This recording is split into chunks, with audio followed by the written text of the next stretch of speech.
Alien fleet captain mocked new human recruit, until the grizzly bear beside him growled, "He's my master." Alien fleet captain mocked new human recruit, until the grizzly bear beside him growled, "He's my master." The transport bay doors hissed open, and Captain Zelthar's mandibles clicked in what passed for laughter. His 6 eyes focused on the newest arrival to the Galactic Defense Coalition's flagship, the Valiant Dawn. A human stood at the threshold, barely reaching the chest plates of most species present. Beside him walked something that made every alien in the bay take a step backward. The creature stood on 4 massive legs covered in dark brown fur that rippled with each movement. Its shoulders were broader than the human was tall, and its head swung low as it surveyed the room with small, intelligent eyes. Claws the length of combat knives scraped against the metal flooring with each step. "Another human pest," Zelthar announced, his translator broadcasting his words across the bay. "They send us their weakest species and expect us to win wars. What's next? Will they send their rodents to pilot fighters?" Laughter erupted from several species. The Vorgothi, massive beings of crystalline structure, chimed like breaking glass. The Pelian delegates, who resembled oversized mantises, rubbed their forearms together in amusement. The human, a young man with sandy hair and calm blue eyes, didn't react. He continued walking forward with his enormous companion beside him. His uniform was standard Coalition issue, marked with the insignia of Earth's third integration wave. His name patch read, Jake Morrison. "Did they also send you with a pet?" Zelthar continued, pointing one of his forearms at the massive creature. "Does it do tricks? Can it fetch your weapons when you're too afraid to fight?"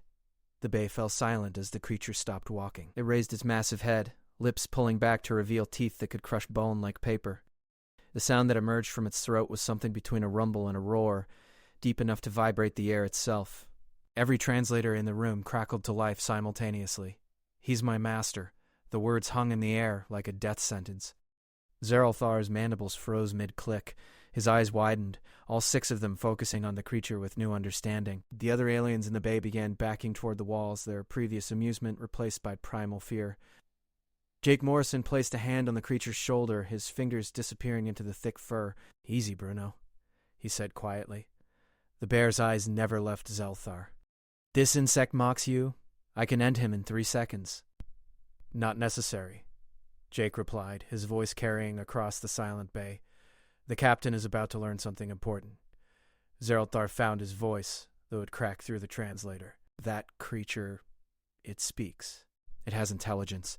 Why didn't the Coalition files mention—" "Because you didn't read them," Jake interrupted, still calm. "Earth sent integration briefings to every Coalition vessel 6 months ago. Did you bother reading past the first page?" The Krathian captain's silence was answer enough. Jake continued walking forward, Bruno matching his pace. "Let me educate you, Captain. On Earth, humans aren't the only intelligent species. We share our world with thousands of species, many of whom have chosen to work with us. Bruno here is a grizzly bear, one of our planet's apex predators. He's also a decorated combat veteran with 12 years of service." Bruno's growl rumbled again. 15 years, actually. Jake forgets the early missions. "Right, 15, Jake corrected with a slight smile. "My apologies, old friend." Zeralthar watched as they approached, his mind racing to recalculate everything he thought he knew about humans. If they had domesticated, no, partnered with, creatures like this, what else had the Coalition underestimated? Jake stopped directly in front of the captain, looking up at the towering alien without fear. "I'm here because Admiral Crenshaw selected me personally for this assignment. Bruno is here because he volunteered to accompany me. We've completed 47 combat drops together across 4 war zones on Earth. We're here to help you win a war, Captain. The question is whether you're professional enough to accept that help." The tension in the transport bay could have been cut with a blade. Zalthar's mandibles worked silently as he processed what stood before him. Around the bay, other species whispered among themselves, their translators creating a cacophony of overlapping languages. A Vorgothi commander named Kristek stepped forward, his crystalline body refracting the bay's lights into rainbow patterns. "Captain Zelthar? Perhaps we should review the Earth files more carefully," Kristek suggested, his voice sounding like wind chimes. "If humans have integrated predator species into their military structure, this changes tactical assessments significantly." "Integrate is the wrong word," Bruno said, his massive head swinging toward Kristek. "We chose this. Humans didn't force us into anything. Some of us wanted to fight." Jake nodded. 3 years ago, a Zelthron raiding party hit Colorado. They thought Earth would be easy pickings, isolated from Coalition space and unaware of galactic politics. They killed 2,000 people in the first strike. His voice remained steady, but something cold entered his eyes. Bruno shifted closer to him, a protective gesture that didn't go unnoticed by the watching aliens. Bruno's family was in Denver when the raid happened, Jake continued. His mate, his 2 cubs. The Zelthrons used thermal weapons that turned the forest into ash. They didn't discriminate between humans and bears, they just burned everything. A Pelian officer clicked his mandibles nervously. The Zelthron are savage, yes, but they're also powerful. Your world must have suffered greatly. For about 6 hours, Bruno rumbled. Then we fought back. Jake's expression didn't change. The Zelthrons expected resistance from our military. They expected tanks, aircraft, traditional warfare. They didn't expect the wildlife. Bruno organized 300 bears across the Rocky Mountains. They moved through terrain our vehicles couldn't touch, hit supply lines the Zelthrons thought were secure. We tore their ships apart, Bruno said simply, ripped through hull plating with our claws. Their armor protected them from human bullets, but not from teeth and weight. A grizzly bear weighs 800 pounds. When I land on something, it breaks. Zelthar found himself leaning backward involuntarily. How many Zelthron did Earth lose? None, Jake said. We didn't lose Earth. We lost people, but we drove them off in 3 days. After that, the Coalition finally sent observers to evaluate us. They found a planet full of species willing to fight. Not just bears, wolves, big cats, elephants, even dolphins agreed to work with us. Each species brings something different to combat situations. A voice crackled over the bay's communication system. Captain Zrelthar, you're needed on the bridge. The Zelthron fleet has entered scanning range. The Krethian captain's eyes darted between Jake and Bruno, then toward the bay exit. This conversation isn't over. Morrison, you and your companion report to briefing room 7 in 1 hour. We'll discuss your assignment then. He moved toward the exit, his 4 arms gesturing for his officers to follow. The other aliens began dispersing, though many continued glancing back at Bruno with mixture of fear and fascination. Once the bay had mostly cleared, Jake let out a long breath. That went better than expected. You call that better? Bruno snorted. Half of them looked ready to jettison us into space. Yeah, but they didn't. Progress. Jake scratched behind Bruno's ear, the bear's massive head tilting to give him better access. Come on, let's find our quarters and get settled before the briefing. They walked through the corridor of the Valiant Dawn, the ship's design accommodating species of various sizes. Every alien they passed stopped to stare, some pressing themselves against the walls to give Bruno as much space as possible. Jake noticed but didn't comment. Bruno had faced worse reactions. Their assigned quarters were in the human section of the ship, a recent addition as more Earth personnel joined Coalition forces. The door slid open to reveal a space designed for human proportions, though someone had been thoughtful enough to include a reinforced floor section for Bruno's weight. Not bad, Bruno commented, moving to the reinforced area and settling down with a grunt. I've slept in worse places. Jake dropped his gear bag and activated the room's information terminal. Files scrolled across the screen, mission briefings and tactical assessments. His eyes narrowed as he read. Bruno, look at this. The bear lifted his head. What? The Zelthron fleet we're about to face? It's the same battle group that hit Earth. Same commander, same ships. They're attacking a Coalition mining colony on Tarsus 9. Bruno rose to his feet, suddenly alert. The ones from Denver? Yes. Jake's hands clenched into fists. Admiral Crenshaw didn't mention this in my briefing. He just said we were needed for our experience with Zelthron tactics. He knew, Bruno said quietly. He knew exactly what he was doing when he assigned us here. Jake stared at the screen, watching sensor data flow past. The Zelthron fleet consisted of 17 warships, each one designed for planetary assault, each one capable of burning entire cities. His jaw tightened. We need to talk to Zrelthar, he said. If we're going into combat against these particular Zelthrons, he needs to understand what we're bringing to this fight. Bruno's lips pulled back from his teeth. Revenge. Justice, Jake corrected, though his eyes held the same cold fire. There's a difference. Not to them, there isn't. Bruno moved toward the door. Come on, let's go educate our new captain about what happens when you threaten Earth. Briefing room 7 was already crowded when Jake and Bruno arrived. The circular space had been designed to accommodate multiple species, with varying heights of seating and atmospheric controls for different biological needs. Zrelthar stood at the central holographic display, manipulating data with 2 of his hands while the other 2 gestured to his assembled officers. Broom fell silent as Bruno entered, The massive bear had to turn sideways to fit through the doorway, and his claws clicked against the metal floor with each step. Several officers shifted nervously in their seats. "Morrison, you're early," Zerlthar said, his tone more measured than before. "I specifically said 1 hour. We found something in the mission files that couldn't wait." Jake moved to stand near the holographic display, Bruno positioning himself behind him. "That Zelthron fleet. It's the same one that attacked Earth 3 years ago." The Krethian captain's mandibles clicked thoughtfully. "I'm aware. Does this present a problem?" "The opposite," Jake said. "It presents an opportunity. We know their tactics, their weaknesses, and their command structure. Admiral Crenshaw sent us here specifically because of that knowledge." A Vorgothi officer, different from the one in the transport bay, chimed in. His nameplate identified him as Vexthor. "You claim to know Zelthron tactics from one engagement?" "They're one of the most adaptable species in the galaxy. One battle teaches you nothing." Bruno's growl rolled through the room like distant thunder. "One battle? We've been hunting Zelthron raiders for 3 years. Earth isn't part of the coalition officially, which means we're not bound by your warfare conventions. When Zelthrons hit our settlements, we hit them back. Harder." Jake activated his personal datapad, projecting files onto the main display. Battle reports scrolled past, each one documenting engagements between Earth forces and Zelthron raiders. The numbers were staggering. 43 separate encounters, each one ending in Zelthron retreat or destruction. After the Denver attack, Earth's governments made a decision, Jake explained. "Every Zelthron ship that enters our system gets destroyed. No exceptions, no negotiations. We've become very good at killing them." Zelthar studied the reports, his 6 eyes scanning quickly. "These engagements show unconventional tactics. You don't fight ship to ship. You board them." "Correct." Jake highlighted several reports. Zelthron ships are heavily armored against energy weapons and kinetic strikes, but they're designed for space combat, not internal security. Their corridors are wide enough for their warriors, which means they're wide enough for us. "We breach their hulls during combat maneuvers," Bruno added. "When they're focused on your big ships, we launch boarding pods. Small, fast, hard to track. By the time they realize we're inside, it's too late." A Pelian commander named Vixela leaned forward, his compound eyes reflecting the holographic light. "Boarding actions are suicide against Zelthron warriors.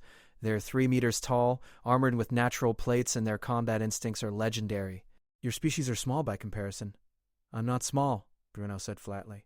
"And I don't need armor when I have teeth." Jake pulled up combat footage. The holographic display showed the interior of a Zelthron warship, the corridors bathed in red emergency lighting. The camera perspective was chest-mounted, likely on a human soldier.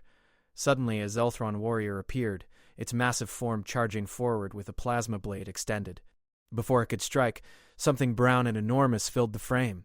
Bruno's roar echoed through the briefing room speakers as the recorded version of him collided with the Zelthron warrior. The alien's armor crumpled under 800 pounds of muscle and rage. The fight lasted 4 seconds. The hologram switched to another angle, showing a team of humans and bears moving through the ship's engineering section. They moved with practice coordination, humans providing covering fire while bears engaged any Zelthrons at close range. The alien size advantage meant nothing against creatures designed by evolution to fight. "We've perfected this approach over 3 years, Jake said, as the footage continued. "Humans handle technical objectives like disabling engines or accessing computer systems. Bears handle combat. We've also integrated wolves for reconnaissance, big cats for stealth operations, and even trained dolphins to help with underwater boarding actions when Zelthrons hide in oceanic environments." Zelthar's mandibles worked silently as he watched. The casual efficiency displayed in the footage contradicted everything he knew about warfare. Boarding actions were desperate measures, last resorts when conventional weapons failed. Yet these humans and their animal partners treated them as standard procedure.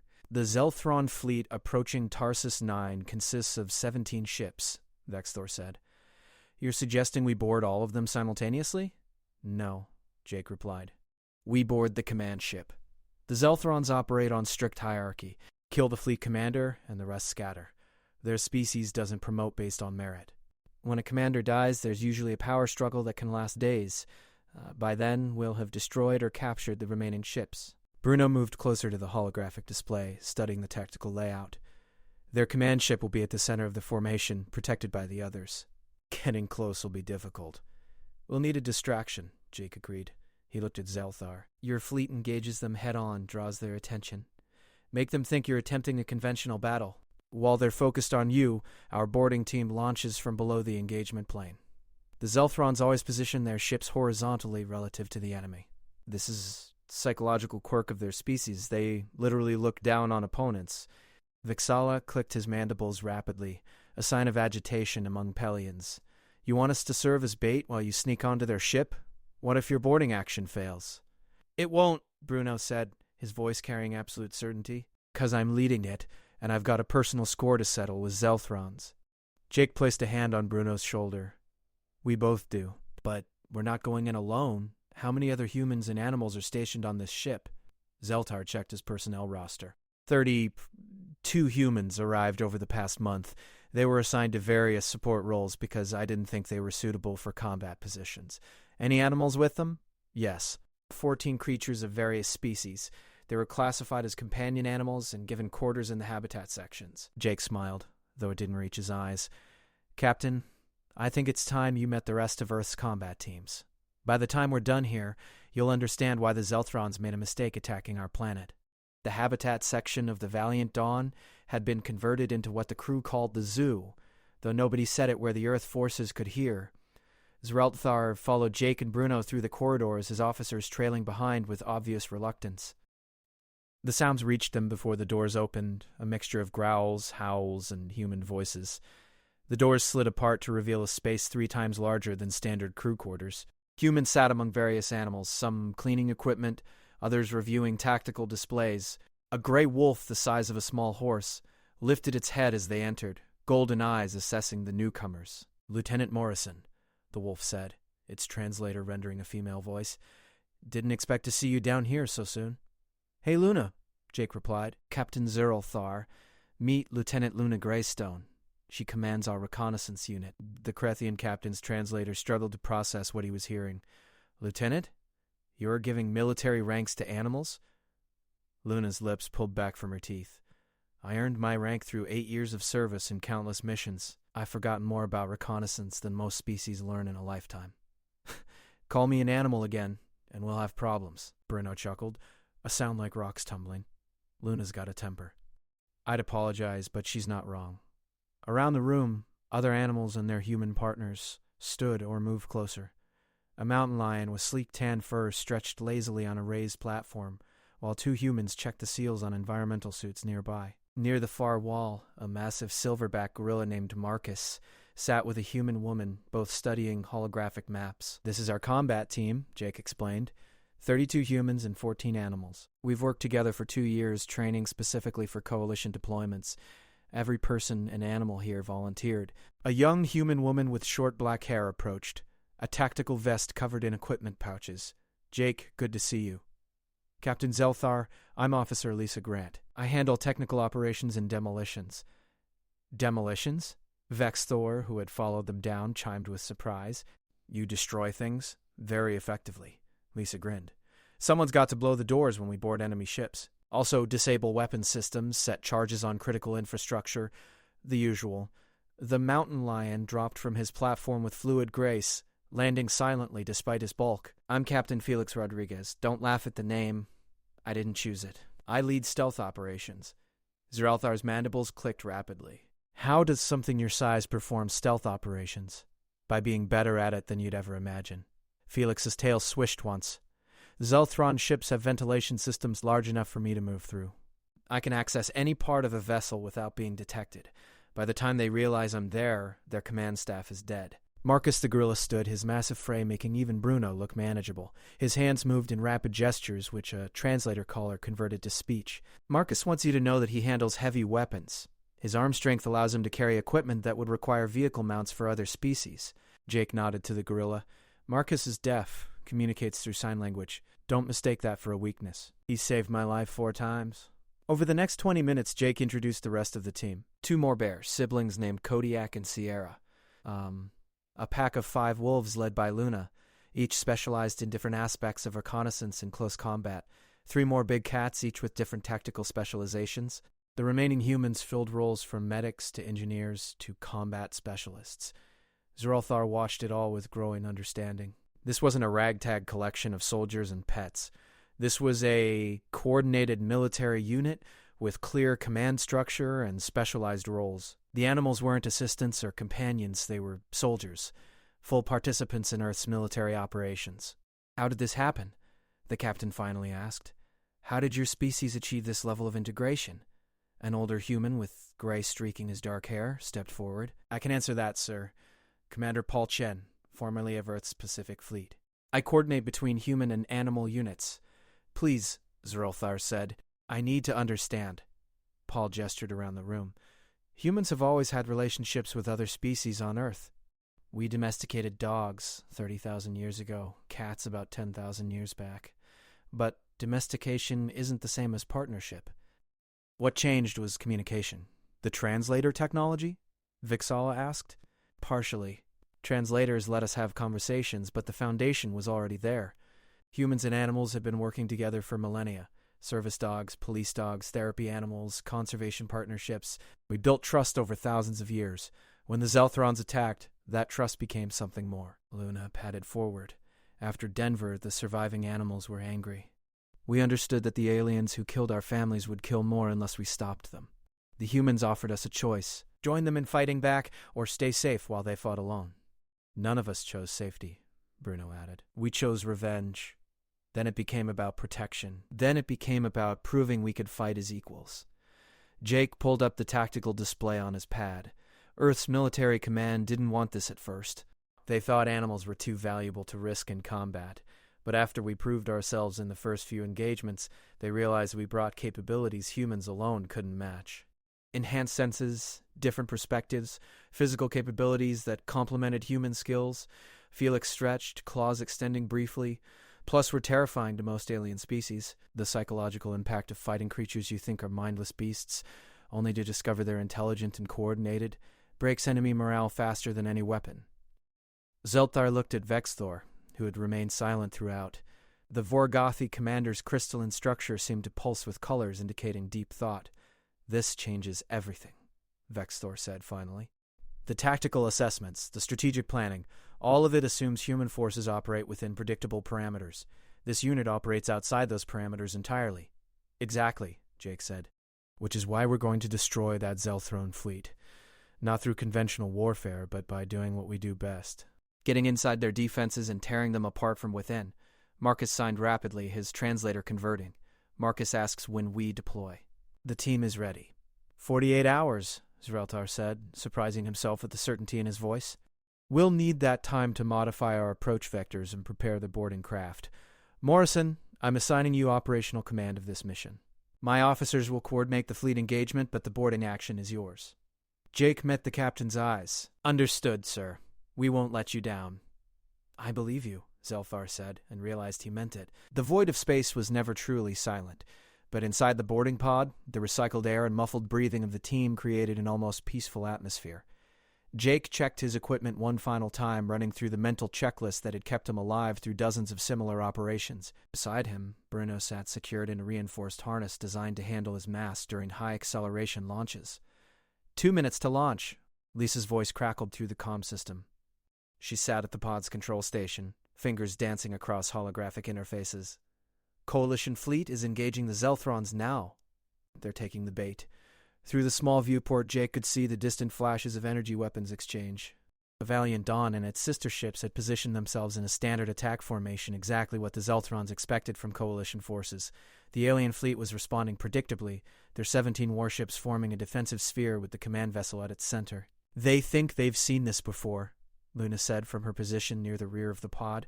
Her pack was secured in individual harnesses around her, all 5 wolves ready for deployment. "Same tactics that failed against them 100 times? "That's what we're counting on," Jake replied. He activated the team-wide channel. "All pods, status check." The responses came quickly. 4 other boarding pods reported ready, each one carrying a mixed team of humans and animals. Felix and his stealth team in Pod 2, Marcus and the heavy weapons group in Pod 3, Kodiak and Sierra with their assault team in Pod 4. The 5th pod carried Paul Chen and the technical specialists who would handle ship systems once they breached. "Pod 1 is green," Jake confirmed. "Lisa, take us out." The boarding pod detached from the Valiant Dawn's underside with a barely perceptible shudder. Lisa's piloting was smooth, keeping their acceleration gradual to avoid detection. The Zelthron sensors were focused upward, tracking the Coalition ships that presented an obvious threat. They weren't looking down.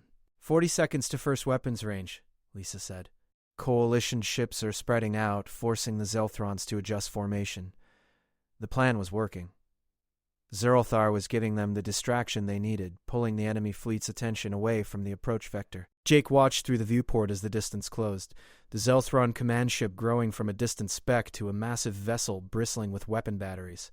15 seconds. Brace for defensive fire. The pod's exterior was coated with ablative material designed to dissipate energy weapon impacts, but there was always the risk of direct hits. Jake felt Bruno tense beside him, the bear's breathing steady despite the danger. Suddenly, alarms shrieked. Red warning lights flooded the pod's interior. "They've spotted us," Lisa shouted over the noise. "Multiple locks, incoming fire." The pod jerked hard to starboard as Lisa threw them into evasive maneuvers. Through the viewport, Jake saw energy bolts slice past, so close he could see the superheated trails they left in space. Another bolt struck the pod's side.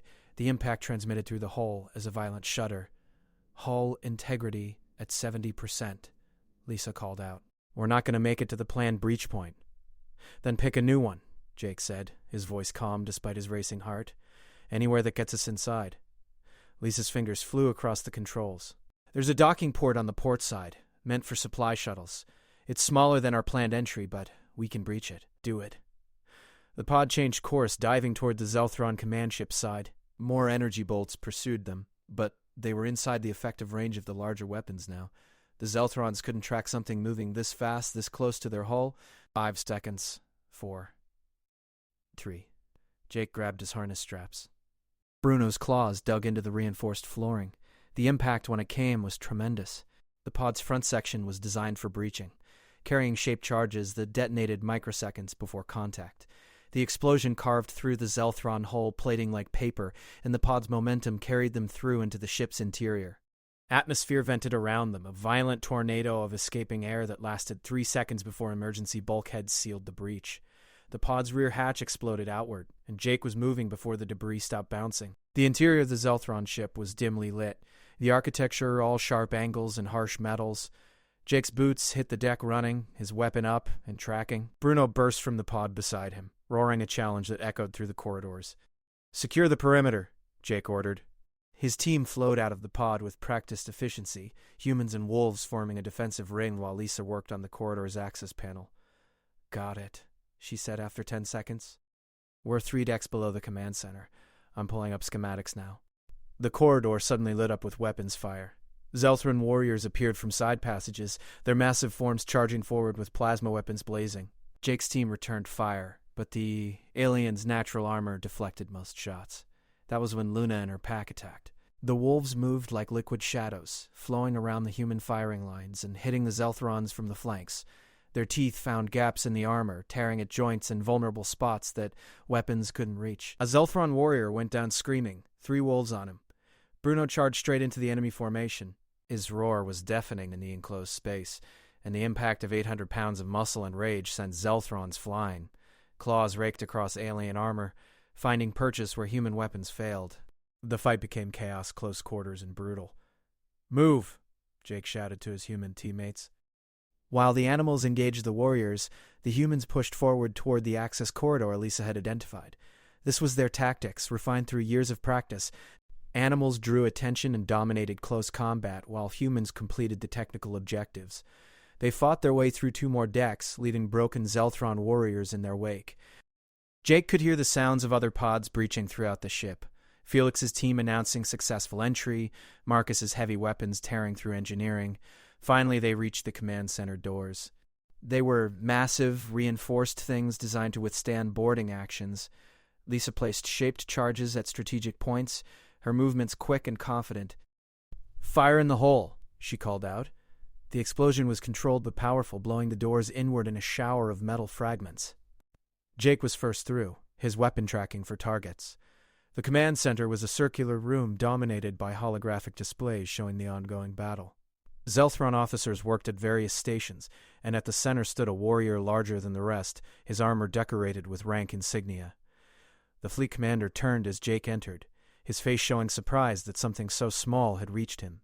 Then Bruno came through the doors, and surprise turned to fear. You remember Earth? Bruno said, his voice carrying across the command center. You remember burning our cities, killing our families? The Zelthron commander's translator crackled. You're from that primitive world. You should have stayed there. Wrong answer, Bruno replied. What happened next was over in seconds. Bruno moved with speed that belied his size, closing the distance before the Zelthron could raise his weapon. The commander's armor crumpled under the impact, his plasma blade clattering uselessly to the floor. The other officers tried to intervene, but Jake's team was already among them.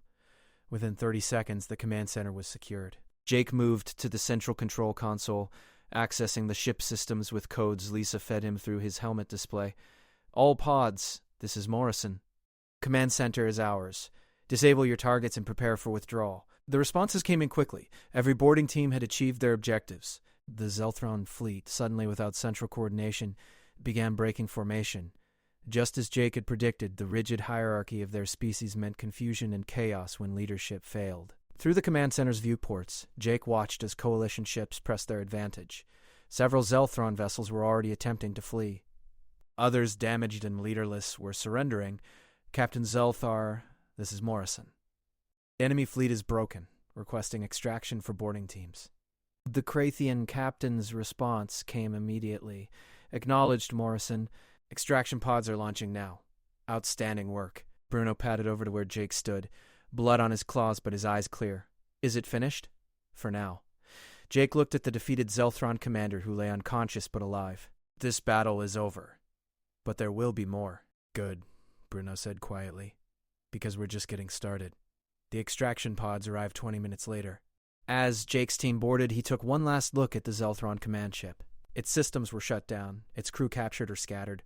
One more victory for Earth, one more proof that humans and their animal partners were a force the galaxy had to reckon with. Back aboard the Valiant Dawn, Zelthar was waiting in the docking bay. His mandibles were held in what Jake had learned to recognize as respect. Morrison, I owe you an apology, the captain said. I underestimated you and your people. Won't make that mistake again. Jake extended his hand. After a moment, Zelthar clasped it with one of his 4 hands. No apology necessary, Captain. You learned. That's what matters. Bruno sat beside him, and Jake could swear the bear was smiling. Around them, the rest of the Earth teams were reuniting, humans and animals sharing the victory together. They had proven themselves once more, shown the galaxy that Earth's children, all of them, were warriors worth respecting. The war would continue. There would be more battles, more challenges. But for now, they had won, and that was enough.